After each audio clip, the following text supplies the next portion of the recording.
رسول اللہ صلی اللہ علیہ وسلم کی سیرت ہم دیکھتے ہیں، اس میں معجزات بہت کم ملتے ہیں، گراؤنڈ ریئلٹی کو سامنے رکھ کر جو فیصلے کیے ہیں وہ زیادہ ملتے ہیں۔ معجزے اللہ کی طرف سے، وہ اللہ کی مدد، وہ نبی نے نہیں کیے، وہ اللہ کی طرف سے مدد ہو گئی۔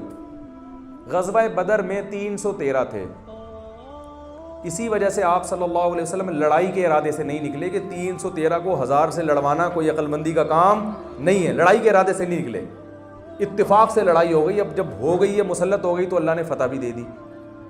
اب لوگ کیا کرتے ہیں، کوئی بھی کام جو ہے نا کرنا ہو تو اسباب کو نہیں دیکھتے، کہتے ہیں جب 313 کو 1000 سے فتح ہو سکتی ہے تو ہم تو بہت ہیں۔ بھائی تم، وہ اللہ کی طرف سے ایک کام ہو گیا تھا، نبی نے خود تھوڑی کیا تھا۔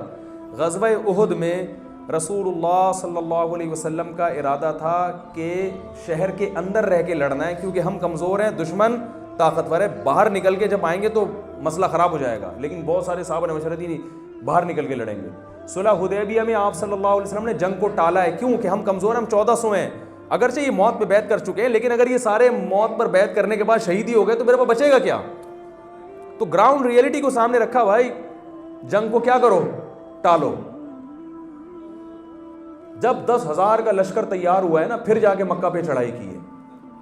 تو ہمیں تو رسول اللہ صلی اللہ علیہ وسلم کے ہر کام میں لاجک ملتی ہے۔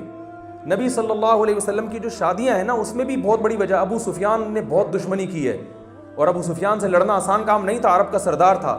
آپ نے اس کی بیٹی سے نکاح کیا تاکہ رشتہ داری ہو جائے گی تو دشمنی، یہ سیاست ہے۔ آپ یہ بھی تو کر سکتے تھے کہ بھائی اللہ سے دعا مانگو، سارے کام اللہ خود کر دے گا۔ دعاؤں کو زیادہ آج وظیفوں کو اور دعا کو زیادہ فوکس کیا جاتا ہے۔ دعا بھی بہت ضروری ہے، میں دعا کا منکر نہیں ہوں، کام نہیں ہے، زیرو ہے، اور پھر دعائیں مانگی جا رہی ہیں۔ اسرائیل کے خلاف جب عربوں کی جنگ ہوئی تھی تو عربوں کو شکست ہوئی تھی۔ مولانا ابو الحسن علی ندوی بہت بڑے عالم ہیں، آپ ان کی کتابیں پڑھیں، بہت مزہ آئے گا آپ کو۔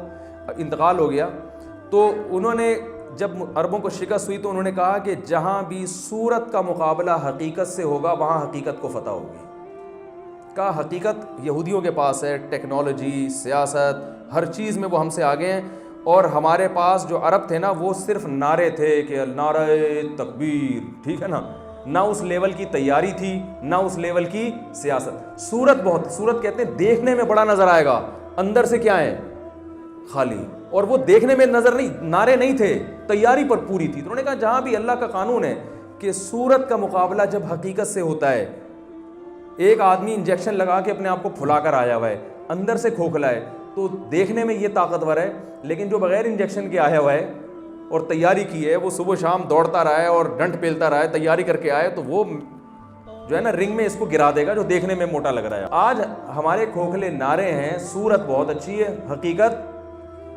کچھ بھی نہیں ہے۔